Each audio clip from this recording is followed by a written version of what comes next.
Hello my dear students, আজ আমি মাধ্যমিকের কষে দেখি 16 অর্থাৎ লম্ববৃত্তিকার শঙ্কুর 13 এর 1 নম্বর অঙ্কটি মানে এমসিকিউ অঙ্কটি কষে দেখাচ্ছি।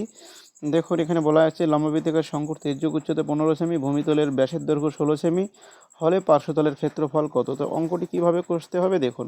আমি এখানে একটি শঙ্কুর পিকচার আর্ট করে নিয়েছি। তাহলে এটা হচ্ছে তির্যক উচ্চতা আর পুরোটা হচ্ছে ব্যাস, তাহলে অর্ধেকটা হবে ব্যাসার্ধ। মানে ব্যাসটা বলা ছিল 16 আর তির্যক উচ্চতাটা বলা ছিল 15। তাহলে বলা আছে এর পার্শ্বতলের ক্ষেত্রফলটা কত হবে। তাহলে পার্শ্বতলের ক্ষেত্রফল আমরা জানি কি, পার্শ্বতলের ক্ষেত্রফল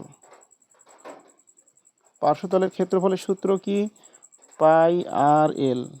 আর এর মানটা এখানে বলা আছে 8, ব্যাস বলা ছিল 16, তার মানে ব্যাসার্ধটা অর্ধেক 8 হবে।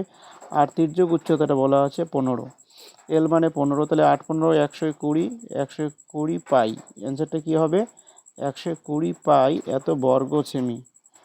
তাহলে এইটা হচ্ছে অ্যান্সার। Thank you.